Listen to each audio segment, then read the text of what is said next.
Hello. Hello. ಹಾ, ಭಗವನವ್ರೆ, ಸುರೇಶ್ ಚಂದ್ರಪಟ್ಟಣದಿಂದ. ಯಾರು?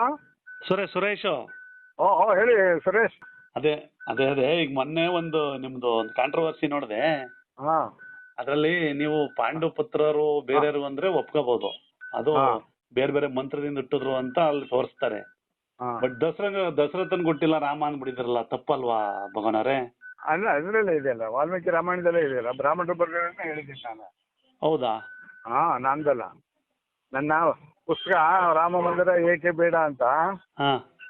4ನೇ ಮುದ್ರಣ ಬಂದಿದೆ. ಅದರಲ್ಲಿ 18 19ನೇ ಪುಟದಲ್ಲಿ ನೋಡಿ. ಆಮೇಲೆ ನೀವು ಲಾಸ್ಟ್ ಟೈಮು ಬುಕ್ ಕೊಡ್ತೀವಿ ಅಂತ ಅಂದ್ರಿ. ನಾನು ಮೈಸೂರಿಗೆ ಬಂದಿದ್ವಿ ಅವತ್ತು, ನಮ್ಮ ಮಗಳದ್ದು ಎಕ್ಸಾಮ್ ಇತ್ತು.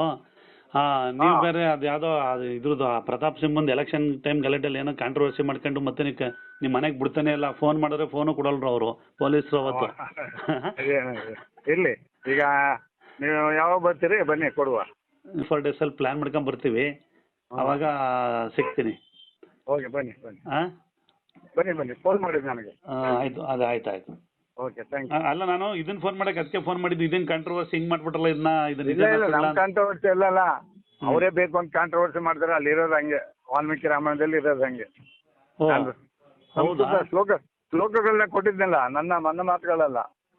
ಅಲ್ಲಲ್ಲ, ನೀ ಈಗ ಬ್ರಾಹ್ಮಣರಿಗೆ ಹುಟ್ಟಿರೋದು ಅಂತಂದ್ರೆ ಅರ್ಥ ಯಾರೋ ಸ್ಪೆಸಿಫಿಕ್ ಆಗಿ ಇಂಥವ್ರಿಗೆ ಅಂತ ಹೇಳ್ಬೇಕಾಗತ್ತಲ್ಲ. ಅಲ್ಲಿ ಹಂಗೆ ಬರ್ದಿದೆ. ನಾನು 3 ಜನ ಪುರೋಹಿತರು, 3 ಜನ ಮಹಾರಾಣಿ ಜೊತೆ ಮಲಗಿದ್ರು ಅಂತ ಇದ್ದಾರೆ.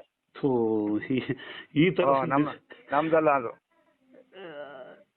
ಏನಿದೆ, ಕೊಡ್ತೀನಿ, ಓದಿವ್ರು ಬನ್ನಿ. ಸರಿ ಆಯ್ತು. ಓಕೆ.